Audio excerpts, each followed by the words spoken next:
आणि शिवसेना नेत्या नीलम गोरे आता आपल्याबरोबर आहेत। नीलमताई, आशिष शेलार यांचं म्हणणं तुम्ही ऐकलेलं आहे, नाव न घेता त्यांनी टीका केली आहे, काय म्हणाल?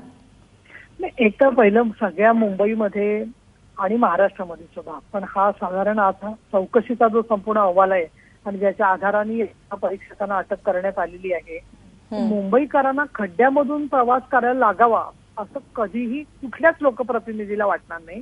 त्यामुळे शिवसेनेच्या भूमिकेवरती काहीतरी ज्याला आपण म्हणू अप्रत्यक्षरित्या संकेत देणं वगैरे जो प्रकार त्यांनी चालवलाय, तर काय माहितीये का, जो झोपलेला असतो ना त्याला जागं करता येतं, पण ज्यांनी झोपेचं सोंग घेतलंय ना त्या माणसाला आता कसं जागं करायचं त्याचे बरेचसे प्रकार आहेत। त्यामुळे या अहवाल जो आहे, मुळात आलेला आहे जो अहवाल, त्या अहवालामधले जे जे दोषी आहेत त्यांच्यापर्यंत पोहोचलं जाईल, परंतु त्यानुसार या सर्व गोष्टी होणार आहेत। तर त्याच्यामध्ये आमच्या महापौर स्नेहल आंबेकर यांनीच आयुक्तांकडे पत्र देऊन याची चौकशीची मागणी केलेली होती।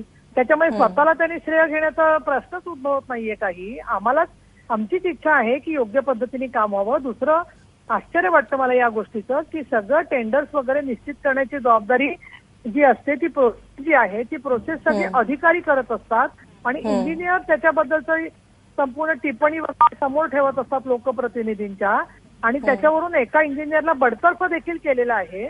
अशाला प्रशासनाने जो काही गैरकारभार केला त्या गैरकारभाराबरोबर महापौरांनी मागणी केल्यानंतर जी चौकशी झाली आहे त्याचं श्रेय देतायत म्हणजे मला आश्चर्य वाटतं।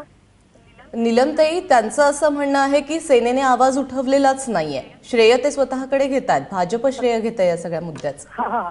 त्याचं काय माहितीये का, ते पत्र वाचत असताना दृष्टी जर का नीट असेल आणि कानात जर का बोळे घातले नसतील तर शिवसेनेने मागणी केली होती हे संपूर्ण जगाला आणि त्याला रेकॉर्डवरती आहे, त्याच्यावरती सभागृहामध्ये नंतर चर्चा झालेली आहे, महापौरांनी त्याच्याबद्दल चौकशीचं पत्र दिलेले आहेत।